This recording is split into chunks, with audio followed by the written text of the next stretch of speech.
Yo mga idol, kamusta? Sports Talk PH nga pala. Ang pahayag ni Marquez, pag-usapan natin yan mga idol. Ngunit bago ang lahat ay huwag kakalimutang mag-subscribe at i-click ang notification bell button for more sports talk. So naglabas na nga po ng reaksyon ang Mexican legend former 4 Division World Champion Juan Manuel Marquez sa isang Mexican boxing podcast patungkol sa naging laban ng ating pambansang kamao Manny Pacquiao. Ayon kay Marquez ay lumaban daw si Barrios ng walang kumpiyansa, kung saan natakot umano ito maging agresibo. Madaming beses niya daw nakita na nasusubukan na sana nitong umatake pero bigla itong kumakambyo. Giit ni Marquez na sa palagay niya umano ay ang dahilan kung bakit nag-aalangan si Barrios sa buong laban ay dahil natatakot ito sa counter punch ni Pacquiao.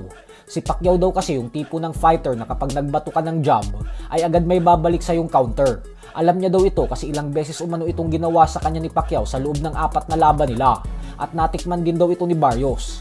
Yun umano ang kinakatakutan ni Barrios sa buong laban. Hindi umano nahanapan ni Barrios ng paraan para basagin si Pacquiao dahil nawala na agad ito ng kumpiyansa nang matikman nito ang lakas ng ating pambansang kamao. Pero sa championship rounds umano ay dito na lumabas yung pagiging agresibo ni Barrios at hindi na gaanong nakaporma pa si Pacquiao. Dito na din daw kasi lumabas yung pagiging 46 anyos ni Pacman kasi kitang-kita na umano na pagod na ito. Kaya hindi na din ito masyadong umaatake. Pero ganun pa man ay napahanga daw talaga siya sa ipinakitang performance si Pacquiao. Dahil sa kabila ng matandang edad nito ay pinatunayan daw ni Pacman na kaya niya pa ding makipagsabayan sa mga world champion. Mismong si Barrios din naman ang nagsabi sa post-fight press conference na sobrang lakas pa din daw ng kamao ni Pacquiao at napakahirap daw basahin ang mga ginagawa nito sa laban nila. Tapos napaka-awkward pa umano nitong kalaban kasi sa iba't ibang anggulo nang gagaling ang mga suntok. Kaya sobrang dami niya daw talagang natutunan sa naging laban niya kay Pacquiao. Sa kabilang banda naman mga idol ay nagsalita naman nga po ang trainer ng middleweight legend Gennady Golovkin na si Abel Sanchez patungkol sa nilulutong sagupaan sa pagitan ni Manny Pacquiao at ng current WBA welterweight world champion Rolando Romero. Ayon kay Sanchez ay naniniwala daw siya na tatalunin ng ating pambansang kamao si Romero sa kabila ng 17 taon na agwat nila sa edad. Nakikita niya daw na tatalunin ni Pacquiao sa puntusan si Romero dahil sa experience daw magkakatalo ang dalawa.